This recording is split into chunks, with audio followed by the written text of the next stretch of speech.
Okay, today we are playing a game on the Horizon Lunar Colony. We were in the Diamond SR range, and we will be playing Moira on defense and D.Va on attack. We are also on the console today, so consider yourself forewarned. Current team composition is Winston, D.Va, Pharah, Genji, Mercy, and Batista. So, we've got a dive comp. I'm not a fan of Batista on a dive comp. I feel like there's no reason to pick him over Ana, as far as healers where the dive comp goes. Especially if you're going to have Genji on your team, right? Fair enough, we've got the Mercy, we've got the Pharah, so we don't want to have half a hero, which is what Pharah is by herself, so we have the Mercy, but I just don't like Batista with a dive comp personally, but whatever, not the end of the world. So we've got to attack first, so now we get to play the fun game you get to play at the start of every Horizon game. Are we going to turn the corner and see a bunker with a Bastion and a Mei, which is what it feels like it always is these days.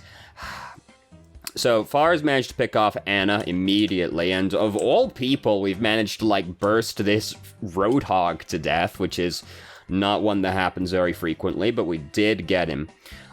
Tracer's harassing our backline, because we can see that Tracer just killed Batista, and Pharah just died to Ashe.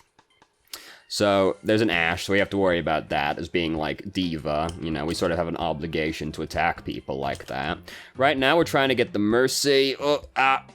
Just missed her. And, we're about to get her. But then, fucking Doomfist. Fucking Doomfist came and used teamwork and saved the Mercy. Isn't that upsetting? So, Tracer just killed Mercy and Winston. Pharah's dead again. So, gotta just wait for our team now to regroup. Genji was still way the fuck in there, and he's decided to get staggered as much as he possibly could, which is very exciting.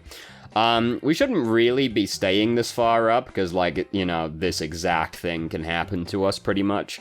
We were doubtlessly afraid of losing our mech, and then Batista came to stand in there with us as well, but, especially given how, they've got Doomfist Tracer, they're pretty likely to go quite far out from their spawn, or, obviously, their spawn is a miles back, right? They're likely to go quite far out from the point, so us being in that room is more risky than it would usually be, just because of their combination of DPS.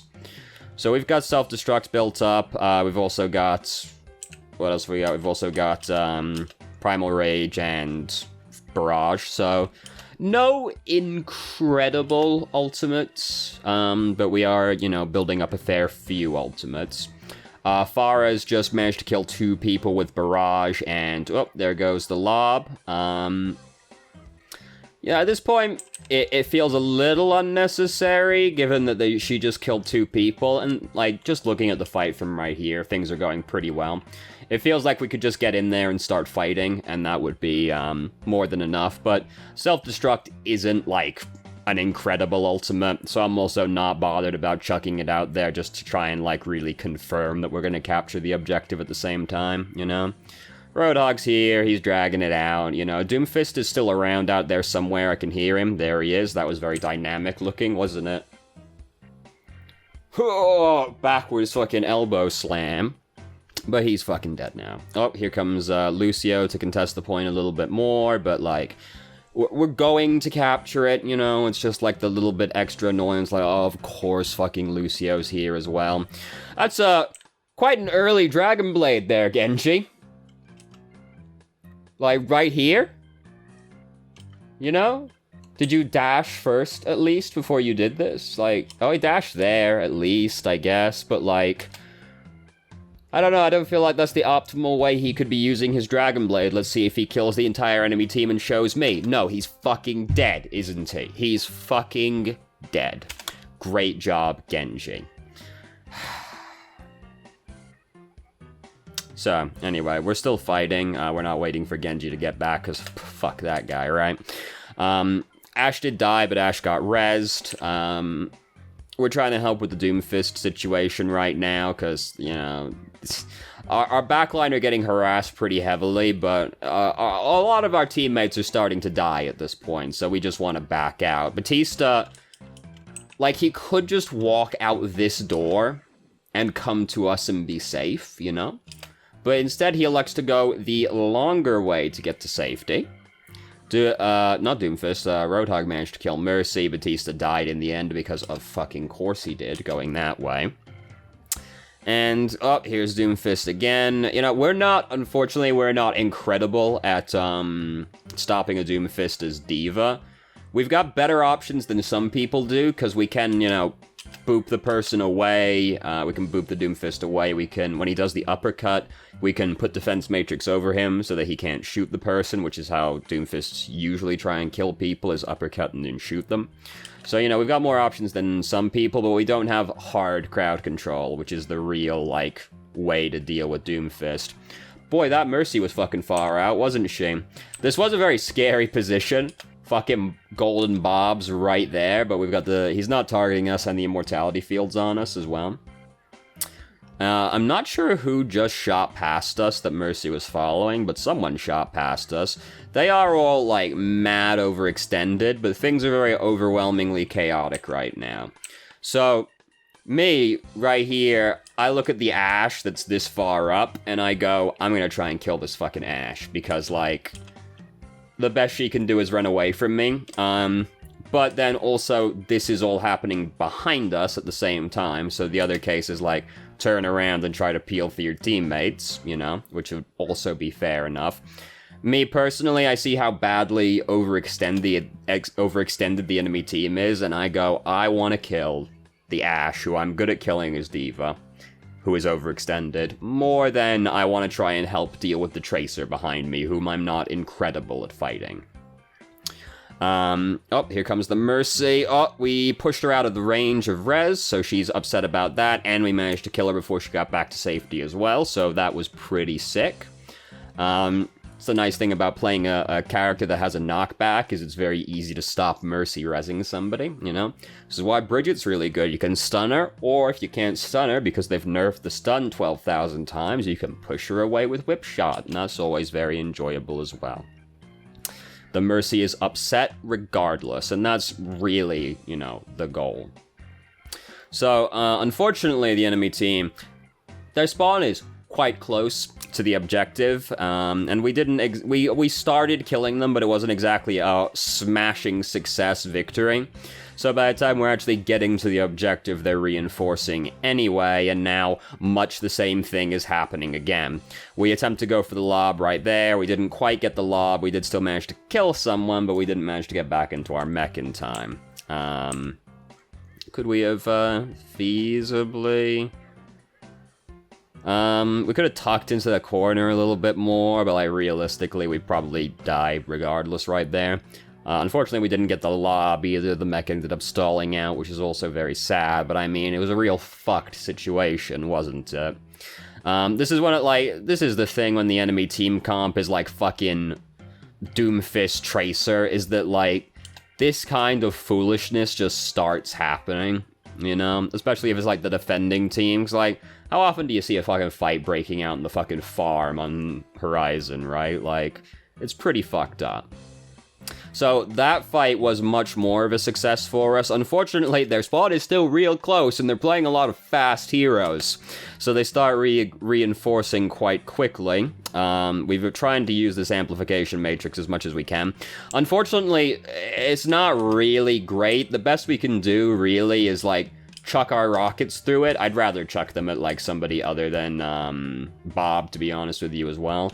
And then, like, just go off and start doing our own thing. Unless people are gonna come, like, right up to the amplification matrix, we as D.Va are not gonna get, like, a lot of value out of it.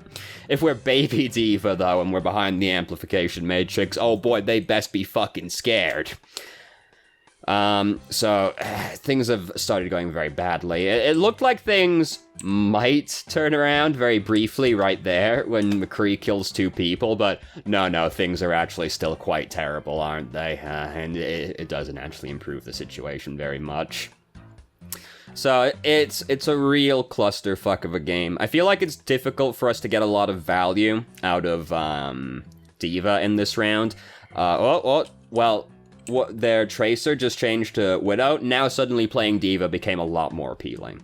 I was gonna say I feel like we would have been better suited playing, as far as tanks go, we would have been better off playing Roadhog prior to this point, because there wasn't like, the main issue we were having was Doomfist and Tracer are, like, fucking up our team. And D.Va is not as good at stopping those people as Roadhog is, because Roadhog has hard crowd control. So he's much better versus those heroes than D.Va is. D.Va's still okay, like, you can still peel for these people, and Defense Matrix is as good as ever, but Roadhog having hard crowd control can just, like, really shut Tracer and Doomfist down. But now they've got Ash Widow, so suddenly D.Va has become a lot more appealing than it did previously, because now we've got two people we can be diving on. Doomfist is still likely to be a problem, but we now have McCree and Roadhog as well, so we've got two sources of hard crowd control, and only really Doomfist as the one that needs to get crowd controlled, so hopefully that alleviates the problem a little bit. It feels like Pharah gets killed by Ash every couple of minutes, so I'm sure, or every couple of seconds, more than every couple of minutes. Every couple of minutes would be pretty good. So now there's a Widow, I feel like her situation's really going to be greatly improved, you know? This is a real mess of a game, though. Like, I'll be perfectly honest with you, this is a complete fuck of a game. So now our other tank is Roadhog, so D.Va is less appealing again, because now we've got D.Va Roadhog, which is a very bad combo of tanks, and we don't have a main tank. So at this point, we'd be better off changing to a main tank. The best main tank would pretty much be Winston, just so that we can continue to try and fight the double snipers. That was a pretty wild hook. Like, wow, just barely. So that was pretty upsetting. Winston just better as the main, like, D.Va's not a main tank, so Winston's better overall team comp-wise, but it feels like it wouldn't help particularly if we were playing Tracer. That wouldn't help either, but it doesn't feel like it would help much if we were playing Winston, because the Doomfist and Roadhog are still fucking our teammates up as well. Like, there's a lot of issues currently happening, you know? And it's going to be difficult for us as one person to make a difference. To be perfectly honest with you, here's what I would have done during all that foolishness that was happening previously with the Tracer and Doomfist. What I would have done is I would have gone, fuck it, and picked Bridget, and just been like, I'm going to try and make their life sad. I'm going to try and police the fuck out of their fun. And, you know, that would be bad team comp-wise, because then we would have one tank rather than two. At the time, we had Reinhardt, but as we see now, he's turned to Roadhog, so it would suddenly get very bad. But the particular issue we were having was Doomfist Tracer, and no one's better at shutting down and policing their fun than Bridget, because, oh boy, does she fuck up dive heroes, right? So that's what I would have done, personally, during that. And now, you know, they've changed to double sniper, so Bridget would become dramatically less good, except for bullying the Doomfist. But that's what I would have done during that section, and I would have just tried to, like, shut it down with Bridget. Because, you know, it's worse team comp-wise, but just given the specific issue we were having, it felt like it would be a better solution. So, anyway, they keep overextending, so if they ever start losing the fight, it gets very unfortunate for them, because it's going to start snowballing very quickly. And so, you know, the benefit of their team comp is, when it snowballs on them quite badly, they still get back to the point very fucking fast, because they're playing all of these, divey stally heroes, so even though we kill them for overextending, it's not ended up transitioning into terribly much, because it hasn't been a crushing enough success to actually get them. This time it was a crushing success, and we've managed to get onto the point before they could reinforce fully. So now they're coming out like one or two at a time, and we're able to pick them off. We managed to save Mercy right there by putting Defense Matrix over her, so that's good. That's why the Defense Matrix is really fucking strong, because otherwise Mercy doubtlessly dies right there, and things would suddenly become a lot less good for us. We are currently getting 2 CP'd. We're at 99.7% on the objective, and we still haven't captured it. Oh, look, here comes the Mei as well. Did we just lose our... I think we just lost our mech at, like, 98% self-destruct as well, which is very upsetting. Oh! Oh! We were, in fact, 90% self-destruct, it looks like. And then we lost. We died right before we could get back into our mech. You know, you hate to see it happen. Get 2 CP'd at 99.8%. If only we'd gotten to 99.9, then we could have peak sadness, but not quite. So that's the end of the D.Va segment. And to be honest with you, like, it was a complete fuck. Like, this is one of those games where it's very difficult to take too much out of it, to be honest with you, because the situation we were in was so ridiculous compared to, like, your average game. That, like, it was real fucked up. But we've entered the Moira segment now. Unfortunate geometry, the damage orb bounced right back at us right there. Very sad. I always hate defending this map as Moira as well, because you have to play this game right at the start, because you want to be optimal and throw a damage orb out there, like, as soon as they're going to be coming, but it's very feasible for them to go left or right, so you have to, like, play the game, well, which way do I think they're more likely to go down, right? And sometimes you guess wrong, and it's very sad. So anyway, we're playing Moira right now. This damage orb I'm not too excited to do because we've chucked it just like at this Mercy, so and she's not going to stick around there, so that damage orb is unlikely to get a lot of value. Just like tick on Mercy a couple of times and then it'll be gone, so that's not a great efficiency on that damage orb. This is a very dangerous place to stand because we know based off of the previous round they're extremely likely to be 5 DPS. So, you know, we see tracers right there, but we're standing, like, with our back to where the enemy team also could feasibly come from, because some people were going left, some people were going right, and the ones that are going right are going to come out, like, right behind us, just going under the, bastion. So standing there is still scary, because if another flanker, like, comes up behind us, yeah, we're going to get shot in the back. But we are playing Moira, which makes it quite difficult for us to actually die. We were really confident that that orb was going to kill her, and, like, went away to do something else, and we were like, oh fuck, she's not actually dead, but we did still get her in the end. If she did survive, that would have been very upsetting, but I've been there before, like, that's going to do it.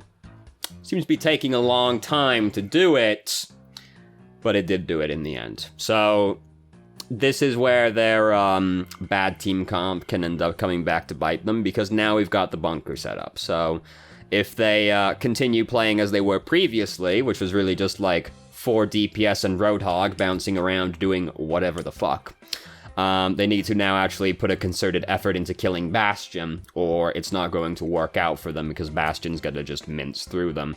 We're playing Moira, so we've output a lot of healing, which is helpful for keeping people like Bastion alive.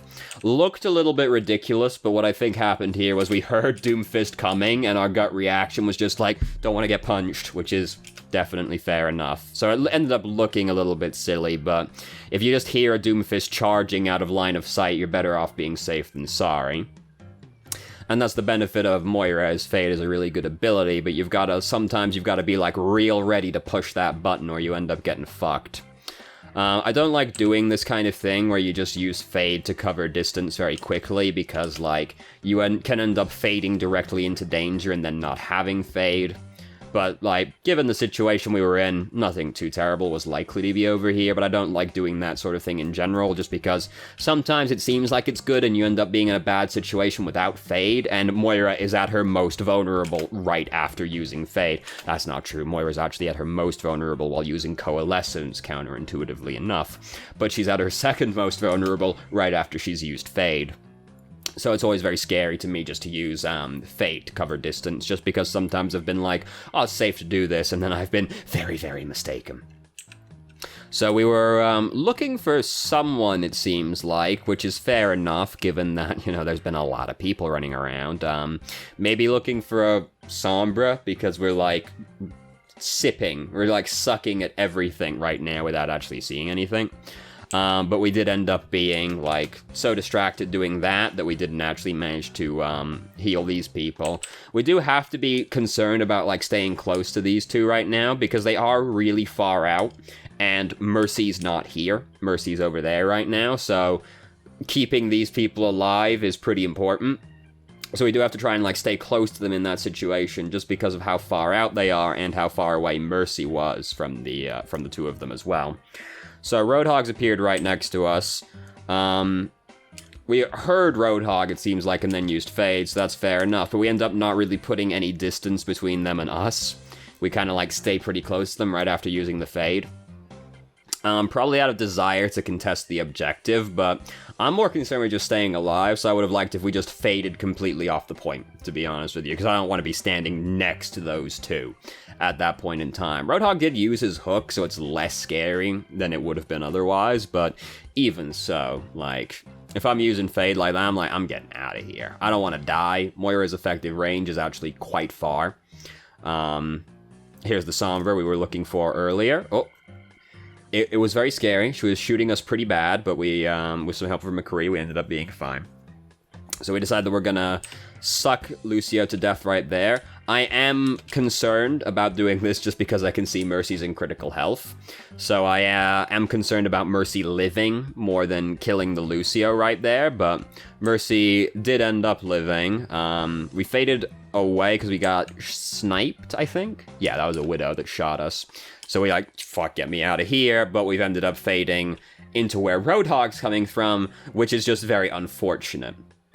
We were driven up that way, took damage, went, oh shit, and then went, oh shit, and then went, oh shit. So, you know, it's just very unfortunate more than anything else. Again, like, a real weird circumstance we're in, because the enemy team is not exactly, like, standard. So we're ending up in some very unusual, like, unfortunate and unusual circumstances.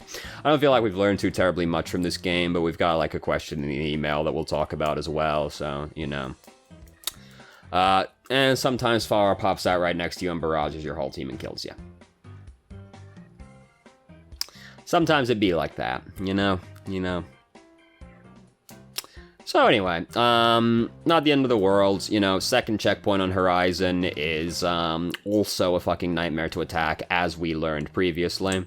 So we've faded on to the point now to contest it, I believe, but shit, dude, that's scary. Shit, dude, that's scary.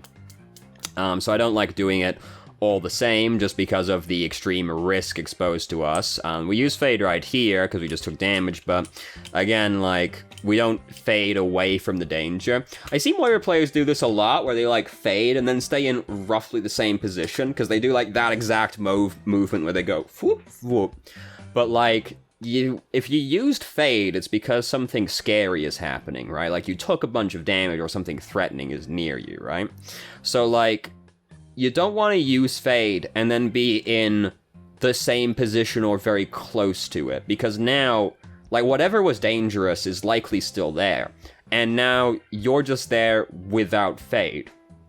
So, like, I'm always of the mindset where if I'm going to use Fade, right, I'm almost always using it to back up. I don't ever really want to stay in the same spot unless I'm using it to dodge something, right? Like, it's possible I'm using Fade just to dodge Earth Shatter, right? In which case, I'm not really always going to want to also back away the fuck up. Sometimes I'll use it till I'll see Sombra uncloak, I'm like, here comes M, so I like Fade just to dodge that, in which case, yeah, I don't always necessarily want to back the fuck up either. But, like, under most circumstances, if I'm not dodging something, I want to be backing up. So I don't ever want to come out of Fade in, like, the same spot, because whatever was dangerous, like, whatever made me Fade is still here. So I don't want to be here anymore without Fade, you know? So I don't like staying in the same spot. I want to always, like, back up, pretty much. Or, like, if not necessarily back up, but, like, get to a safer position than I was in previously. Because now I don't have Fade. So I definitely don't want to be there anymore. So this is a very aggressive move to make to try and get this Mercy. But I'm actually fine with it, because we just saw Roadhog use Hook. So that's, like, the main concern from the Roadhog in this situation is the Hook. So I'm actually fine with doing this. It's just we end up not killing the Mercy, and then Roadhog manages to get 2 good shots into us as well. So I'm actually fine with the decision, because we saw him use the Hook, which is the main concern. We do want to, like, avoid being close to Roadhog while we're doing this. You know, we end up staying pretty close to Roadhog during most of this, because if he's got his hook down, like, he now just wants us to be, like, really close to him. That's his only recourse. So we do want to try and, like, maximize distance between Roadhog and us while we're trying to do that, but I'm actually fine with the decision because we saw him use the hook right as we started using Coalescence, which was the main source of threat from Roadhog. And he ended up killing us anyway, you know. Sometimes it's gonna happen, but I feel like in quite a few situations that ends up being the correct play, where, like, we end up either killing Mercy or threatening him a lot, and Roadhog ends up not getting, like, 2 good shots into us and killing us. Anyway, but I'm a very aggressive player, so, you know, take that for what it's worth. I do generally hedge more on the, I want to kill them. I'm a simple man. I like to see the bad men take a lot of damage very quickly. That's just me. Unless I'm playing Reinhardt, in which case I play very conservatively, actually, especially compared to a lot of Reinhardt players. So we took a big chunk of damage right there, but we fade down onto the health kit, and now danger's more or less gone. Did we have fade right there? Could we have dodged this? Did we have fade? Yeah, we did. So we would have to react very quickly. But we did see Sombra, we did have Fade, so it was feasible for us to dodge this Emp, and Emp is a really big ability to dodge as Moira, because obviously Emp is very bad to get hit by in general. But Moira, because she has, like, such a very high healing output, she's also one of the few heroes that could feasibly keep her team alive through an Emp if she manages to dodge it. But, you know, yeah, Emp's a hard one to dodge. You've got to be, like, really fucking ready to dodge that Emp. You've got to be ready to push that Fade key. But it is feasible to do, provided you saw the Sombra coming out of stealth. You know, it's very hard to do, though, to be fair. So I'm not going to be too mad that we didn't do it, but feasibly it was possible. So we start using Coalescence here. Things have started going kind of badly, but I'm not too excited to use Coalescence right now, just because the enemy team are still in positions where it's very easy for them to back out and not really do anything, in which case Coalescence isn't really accomplishing much. It does, Pharah starts coming out regardless. And there is a case to be made that, like, well, if the enemy team just backs up and waits for Coalescence to be gone before they come in, that can be good enough by itself, especially if we were in a position where, like, things are starting to go badly, so then we use Coalescence to, like, create space, essentially. That would also be fine, but I feel like just the way that I think of Coalescence, I want to use it in a situation where we're likely to hit all members of our team and, like, all members of the enemy team. It's very rare you're actually in a situation where you're going to be hitting 11 people with it, but just because it is damage and healing, I like to try and maximize it as much as possible, which usually means, like, using it right as a team fight's starting or immediately before the team fight starts instead. So Pharah killed a lot of people with Barrage. It was, again, possible we use Fade to dodge that, but it would have been difficult, and even if we did, we were likely to die immediately afterwards anyway. So, yeah, it's okay. We're on a 2 CP map, so now we can try to do to them what they did to us. Our team's less good at just, like, arriving to stall, but our man changed to Hammond, someone changed to Tracer, and the spawn is still very close. So this was a Fade I didn't really like, because we used it pretty much, like, to dodge Widow, it looks like, but we're still in Widow's line of sight after using Fade, and, like, we're never gonna sip a Widow to death as Moira, right? Like, it's possible, but it's pretty fucking unlikely. So I would have instead preferred if we faded more under Widow. So, like, if we commit a little bit further and go, like, under her, so she can't really see us, we could try and, like, sip Pharah from cover while we are waiting for Fade to come up again, because as it stood, we just, like, stayed out in open space after using Fade in view of Widow, which is still really scary. Anyway, we did manage to stall it out. They did manage to capture the first tick, but they've still got to capture a lot, and they don't have much time. They've got 20 seconds left, so they're about to just start rushing in to touch the objective, pretty much. So things are still looking good for us. They finally have a real tank now, so great job. They figured it out in the last 20 seconds of the round, so this is one of those games where it feels like if they just picked a more, like, good team comp, basically, we would have probably lost, because it feels like, broadly speaking, their team is outskilling our team. It's just their team comp is so bad that it's difficult for them to gain ground, you know? But we end up winning the round all the same. Hooray. Who would have got play of the game? Probably Doomfist or Tracer, to be honest with you. No, it was going to be one of the Fars, isn't it? Well, it's Sharpshooter, so it's probably not Far. It was actually McCree. Okay, he got him. Sharpshooter was like 5 headshots on Roadhog. Oh, he did get him as well. It was like 5 headshots on Roadhog, though, so, you know, I guess, but not the most incredible. So there was a question in the email. To cut a longish story short, it essentially goes... My win rate with Moira was very high, and it's much less good now, and, why is that, pretty much, you know?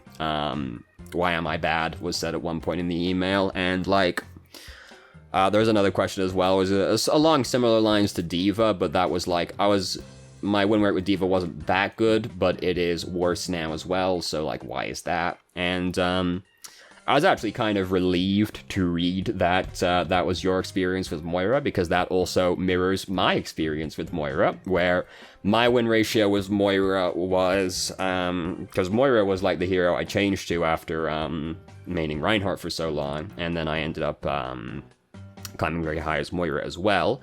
At one point, my win ratio with Moira was very close to 70%. It was something like 67% at one point. And I looked before I started recording this video, and it is currently at 18% this season, where I've played 8 games as Moira and lost 7. So that's going really well.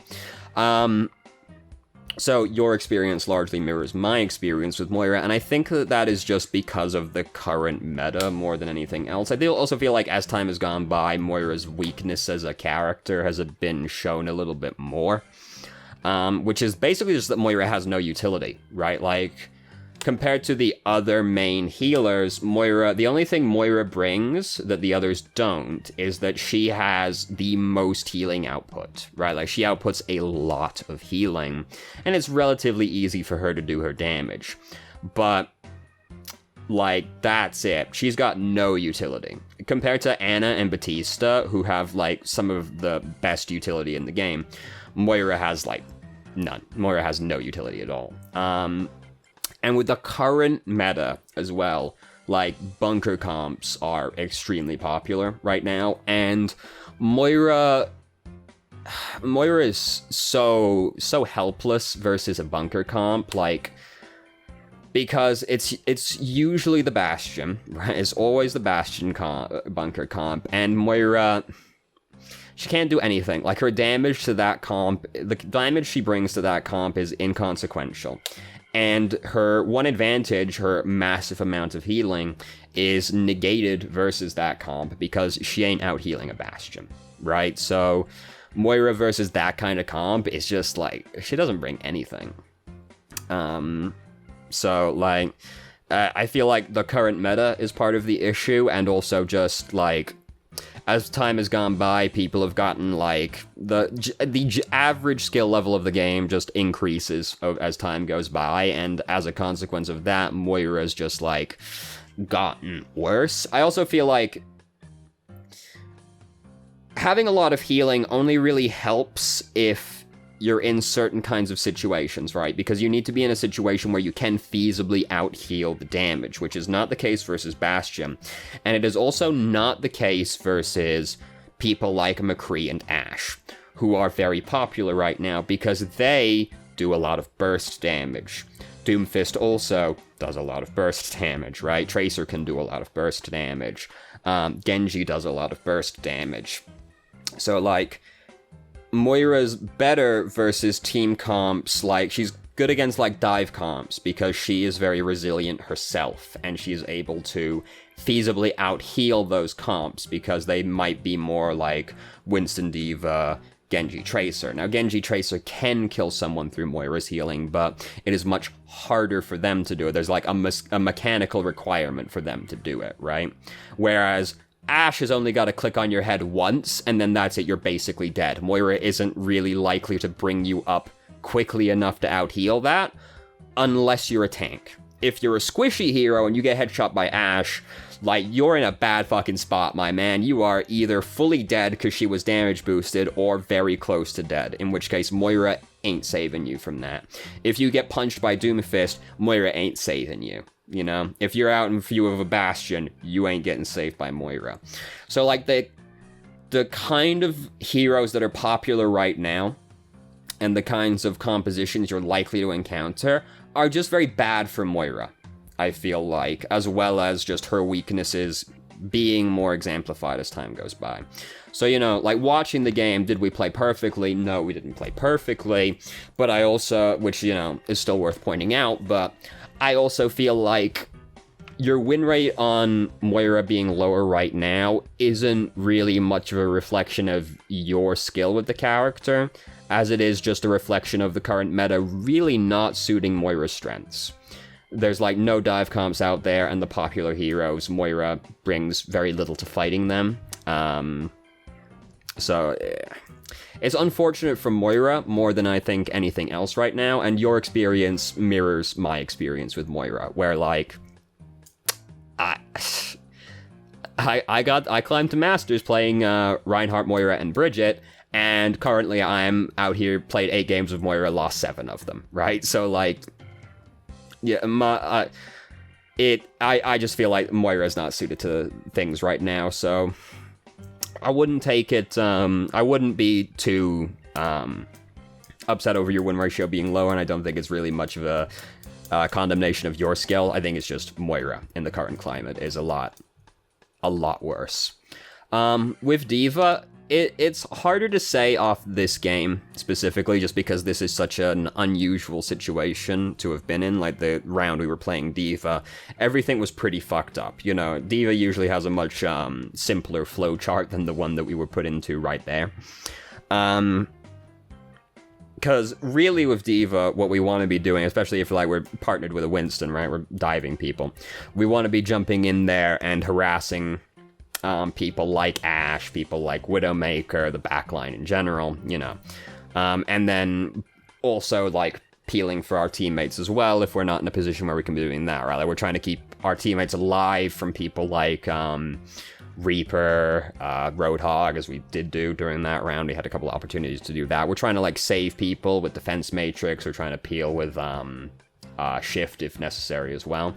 And then at other points in time, we're trying to dive the people that we're good at fighting. So, you know, high ground defenders like Ashe, Widowmaker, Soldier, and people like the supports, obviously. But when you're in the kind of situation where we were in, where there's like 4 DPS bouncing around the map, one of them is Tracer, one of them is Doomfist, you know, and then there's an Ashe over there as well. There's a fucking Doomfist in here harassing people, Tracer's harassing people. Like, it's a really awkward situation to be in, where there's a lot of different things going on, and D.Va kind of wants to be involved in all aspects of it, right? Like, we want to be peeling for our teammates, so we want to be trying to stop the Doomfist and the Tracer, but that's very hard when both of them are doing stuff at the same time. Meanwhile, Ashe is over there shooting people, meanwhile Roadhog's over there hooking people. So this is a game where, like, D.Va feasibly wants to be doing something with, like, every member of the enemy team, right? So it gets very complicated very quickly. Usually it's much simpler than that, where there's only a couple of heroes at a time that you're really, like, likely to be interacting with or looking to interact with. So, like, this game makes it a little bit more difficult to say exactly what the issue might be. If I were to hazard a guess based off of, like, general D.Va players I've seen and, like, the issues they have, the issue is probably just, like, not having a very clear idea of what we're trying to accomplish at the time, which is also an issue that, like, aggressive... I was thinking exactly how to put this. Aggressive heroes tend to have this issue where you can end up in a situation where you're not exactly sure what you're trying to do. Right, you're not sure what you should be trying to work towards. And someone like D.Va, who can be aggressive and defensive, like, there are a lot of things D.Va can be doing at any one point in time, feasibly. So D.Va players tend to feel a little aimless when they're playing, and, like, this game, there was just so much going on, right? But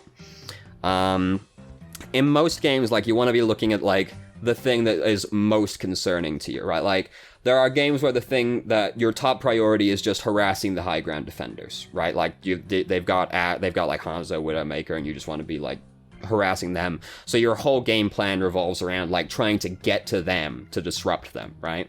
But then there are games where they don't have heroes like that, and instead it's more dive comp. Maybe they've got a flanker, they've got a reaper, they've got a Pharah, in which case you're not really concerned about getting into the enemy team as much as you are peeling for your team, and then like keeping your team alive from the Reaper and like the Pharah, and then like really picking your time to go in and try and kill someone, right? Because D.Va's still really good at killing people. Like, we fucking managed to help burst a Roadhog to death at the start of this game, right? Like, D.Va does a lot of burst damage to someone, so like, in that kind of situation, more like Reaper, Pharah, you're like peeling for your teammates and then like really waiting for your opportunity to like jump on someone and just like clap them immediately. Usually it's going to be like the Pharah or support overextends, or like maybe their tank overextends, so you can like zip over them and then like push them further into your team so that they get collapsed on by your team, you know? Really waiting to pick your moment more than like actively looking to do something. You're just kind of like waiting for an opportunity. So like those are the two kind of like states D.Va's in. So, you know, it just like basic D.Va stuff, given that like this game was so weird, just like I would say every game that you're in as D.Va, just try and like look at the enemy team and then think to yourself, all right, so what are the things I'm concerned with right now, right? So if we're just like looking at those 5 people, we're concerned with Pharah and Soldier, right? So we're like watching for Pharah, we're trying to harass Pharah and keep her at bay as much as possible.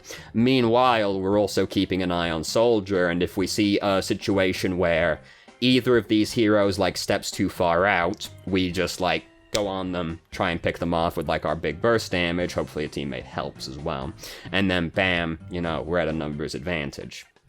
So having something that like D.Va's really good at like stopping, like Pharah, kind of makes things simpler, because you can just kind of play more reactively, like stopping that hero. I find it gets more complicated when you are playing against like Hanzo, Widowmaker, because then you have to take an active role in that situation, right? Where you have to be thinking, how am I going to get to that hero? Whereas with like the Pharah Reaper, you can play more reactively and just like counter their movements and wait for them to fuck up, rather than like having to actively make the play yourself, right? So I always find that a little bit easier, but, you know, that's what I'd say, just based off of the thing I usually see with D.Va players, which is just that they're not sure exactly what they should be trying to do right now. Because D.Va can be doing a lot of things. And here, people tend to be that way with, like, dive heroes as well, where it's very common to see, like, Winston players who are, like, really not sure what they're trying to accomplish right now, so there just kind of feels like they're doing stuff for the sake of doing it without really any clear idea of what they're working towards. So that's what I'd say off that one, but I wouldn't worry too much about the Moira one. I think that's more the game than you. So I wouldn't worry too much about that one, and that's what I'll say about D.Va, just kind of generally, pretty much, just because this game was so weird. So, anyway, thank you very much for watching. If you did, if you have any questions, feel free to ask. I'm more than happy to answer. If you felt I answered your questions from the email inadequately, please let me know, and I will try to expand further. If you haven't already, you could join our Discord, ask questions more directly, have a conversation about them, or just shitpost with us. I've started streaming on Twitch Tuesday, Thursday, Saturday, 8 p.m. EST till midnight EST. There's a link to the channel in the description. And if you managed to make it all the way through the video and somehow still enjoyed it, please like the video and subscribe. Please like the video and subscribe for more content of middling quality in the future, and I hope you found the video helpful.